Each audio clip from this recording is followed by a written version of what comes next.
Welcome to the video. Before we begin, if not already, please take a moment to subscribe. It helps out the channel a lot.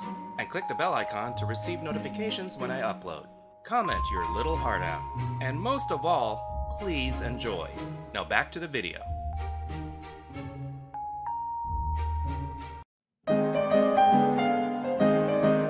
You may have noticed I have a collection of physical media down here, and I've been criticized for having it. People will tell me, oh, why don't you just do digital? Just watch Netflix and Hulu. And my answer is, I have no problem with that. Netflix, Amazon Prime, Disney Plus, they're great. They're convenient. If I have a movie on Netflix and a movie on the shelf, I'm probably gonna reach for the Netflix one first because I don't have to get off the couch. Every month, I'm always seeing a news story. Oh, here's what's new coming to Netflix this month. And here's what's leaving. And that's where my problem is. Any movie on a streaming platform is not guaranteed. It's not yours. It can be taken away at any time. I used to watch South Park on Hulu all the time. And then it got moved to, I don't know what, HBO Max? I don't need another streaming service. Physical media, I can pop this in anytime I want. And I don't have to worry about it being taken away because of some corporate licensing deal that expires. If my internet goes down, I can pop in a disc. Traveling somewhere and I don't want to have to use data or anything, I can bring a disc. I'd have to bring a player, but that's what DVD drives on laptops are for.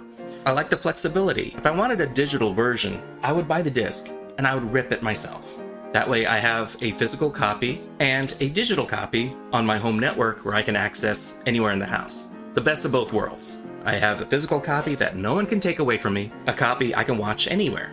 To me, that's flexibility, taking true ownership of your movie. You can buy digital copies, and what about the special features? You don't always get that on Netflix.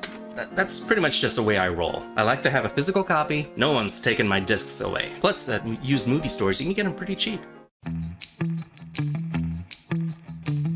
Somebody actually told me, why don't I stop and get a real job? I do have a real job. I have a day job. I do that during the day. At night, on holidays, weekends, spare time, I do this stuff.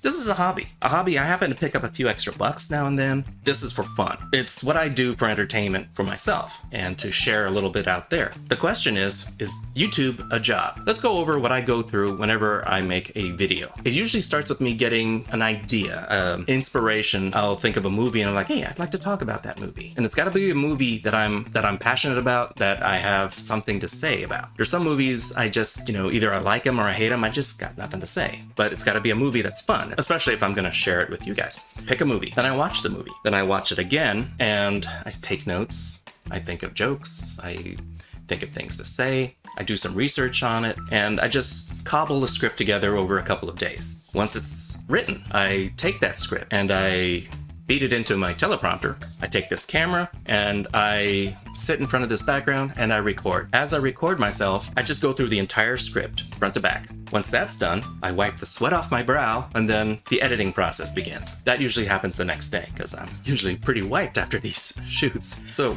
editing starts. I removed all the extra, excessive, blank spaces, burps. You don't want to listen to me burp. Anything that makes me sound like a buffoon. I just edit everything down, footage from the movie, and splice that over. If there's any skits or routines, I'll edit them together. If there's anything that I come up with during the edit, things start getting built that way. That includes graphics, music bits. No matter how much I get done during the script writing, during editing, I always come up with something to add. So as I do this edit pass, I'll look at anything new that I came up with. So I have to go either reshoot or shoot additional voiceover. Then I go back to editing and splice the new stuff in, and sometimes I come up with even more, so I go back. So this can go, my record is either 0 reshoots or 3 or 4.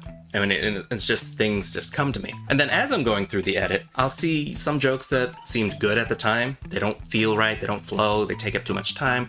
I chop them. So there's a lot of cutting, and it's a whole process of massaging all this footage into a flow, which hopefully will keep the timing snappy, will keep everyone engaged, and not lose sight of the actual program. And this can take a couple of days. Once that's done, I gotta make the thumbnail. Once that's done, And then I do an audio mix where I tweak the audio levels. I hate videos where it's like loud one time, or it's at first it's loud and then it's very quiet and then it's loud and I'm riding the volume button up and down, and I don't want to put people through that. So I try to make everything as even as I can because I care. So once I get that done, and then the upload process begins. This is not where it ends. Once it's uploaded, then I have to wait for YouTube to approve copyright and ad suitability. Ads are the backbone of any money to be made on YouTube. If I don't have that clearance, I'm not going to make any money. So I have to wait sometimes for them to clear it. And if I get flagged, I can appeal. And if that appeal doesn't go through, I usually go back to the drawing board, I edit the problem, and then I re-upload it and the process restarts. That's why sometimes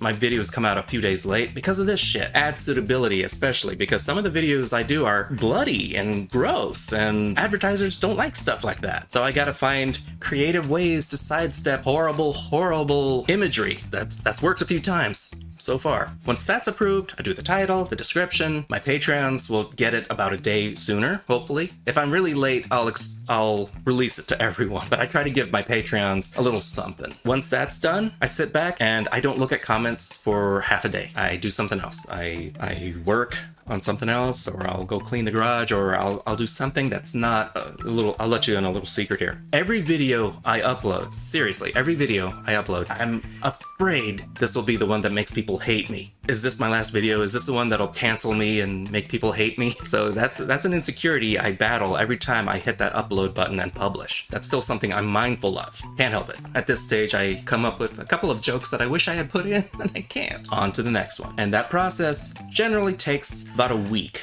And I'll have more than one video in production at any particular time and a different phase. I'll be editing one, and then I'm also writing another one and watching another movie. Not at the same time, but kind of overlaying phases, or at least I try. YouTube likes it when you upload at least once or twice a week, and that's a pace that's almost impossible to do, for me anyway, with a day job and a household to run, and I feel like I'm doing pretty good. So after all that, is YouTube a job? It can feel like it. If you put a lot of work into it, it can feel like a job. Whether or not it's a worthwhile one, that's up to the individual YouTuber. Is it a good job? For some people, it's an excellent job. Me, it's a hobby I enjoy that I will keep doing for the foreseeable future. I have no plans to stop, at least until I release that video that makes people hate me. But hopefully that won't happen anytime soon. Well, that's all I have for this one. I'll talk to you later, kids. Toodles.